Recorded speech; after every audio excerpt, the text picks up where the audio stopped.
Despicable Me, 2010. When Despicable Me hit theaters, it surprised everyone. What looked like just another animated comedy turned into a huge franchise starter for Illumination and Universal Pictures.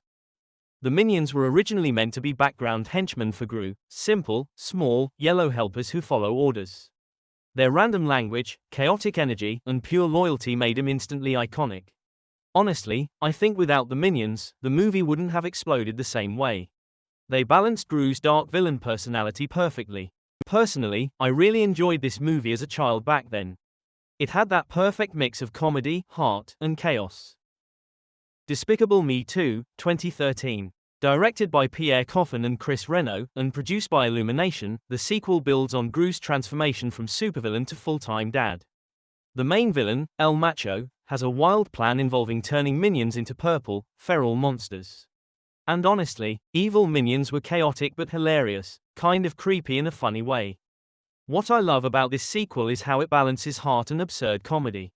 What do you think? Did the Minions carry the movie, or was Gru's character arc the real highlight?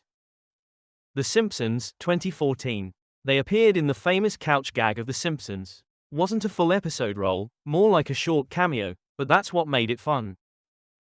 Minions, 2015. This spin-off focuses entirely on the Minions, Kevin, Stuart, and Bob, and their journey to find the most evil master in history. The movie is simple, colorful, and very gag-driven. It's less emotional than Despicable Me, but way more slapstick and chaotic. I think Minions works best when you don't overthink it. It's not about deep storytelling, it's about visual comedy and that weird Minion language that somehow makes sense. But here's a question for you guys. Do Minions work better as side characters, like in Despicable Me, or can they fully carry a movie on their own? Despicable Me 3, 2017. Brings back Gru, Lucy, and the Minions, but this time, Gru faces an identity crisis. After being fired from the Anti-Villain League for failing to capture former child star turned villain Balthazar Bratt, Gru discovers he has a long-lost twin brother, Drew. The Minions actually split from Gru in this movie. When Gru refuses to go back to being a villain, the Minions feel betrayed. They literally leave him and go searching for a new master. It's classic Minion energy, loud, ridiculous, and completely disconnected from the main emotional story. Yellow is the New Black, 2018. It is animated short film from Illumination and Universal Pictures. Two Minions are in prison, and one of them tries to escape. It's short, fast-paced, and relies heavily on visual comedy rather than dialogue, which is exactly why Minions humor works worldwide. Minions: The Rise of Gru, 2022. It is the sequel to Minions, and a spin-off prequel to the Despicable Me franchise. It shows 12-year-old Gru dreaming of becoming the world's greatest supervillain. When the legendary villain group The Vicious Six kicks out their leader, Gru tries to impress them. Despite pandemic delays, the movie performed really well, earning over $940 million. Do you think Minions: The Rise of Gru was better than the first Minions movie?